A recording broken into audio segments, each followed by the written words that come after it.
Another day, another basketball stories na naman ang pagkukwentuhan natin. At ngayon nga ay pag-uusapan natin ang balitang hindi paglalaro ni Stephen Curry sa Golden State Warriors at ang balitang pagkuha ng Los Angeles Lakers kay Jaren Jackson Jr. Ilang buwan na nga pong nakakalipas mula nang bumagsak ang Golden State Warriors sa ika-8 seed sa standings ng Western Conference at hanggang ngayon ay hindi para naman nga po nakakaalis dito ang kanilang kupunan. Ang mahirap pa dyan, may ilang mga teams na rin naman nga pong sinusubukan ngayon na umangat sa West na isa sa mga banta sa Golden State Warriors. Pinangangambahan na rin naman nga po na ang Clippers ang isa sa mga teams na posibleng makaagaw sa kanilang pwesto sa 8 seed. Kaya dapat talaga nila na maipanalo ang mga susunod nilang laban kung gusto man nga po nilang makaangat at kung gusto man nga po nilang hindi bumagsak dito.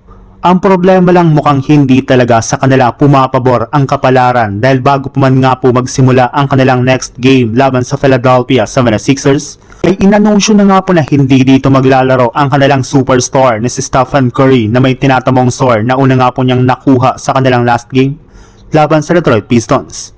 Ayaw rin naman nga po nilang palalain pa ng gusto ang kalagayan ni Stephen Curry. Kaya mas minabuti nga po nila na pagpahingahin muna ito at iprioridad ang kanyang recovery para mas maging ready pa ito sa mga susunod nilang laban.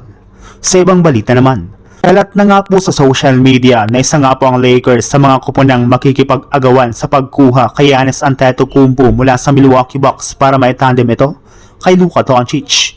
Pero hindi lang naman nga po si Giannis Antetokounmpo ang nag-isang player o superstar na balak kunin ngayon ni Rob Pelinka sa loob ng trade market.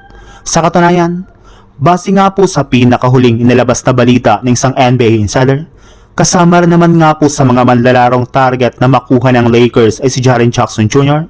mula sa Memphis Grizzlies. Maaari nga po nila itong gamitin bilang kanilang pinakabagong starting power forward o center na siya magpapalakas ng kanilang frontcourt sa mga susunod na taon.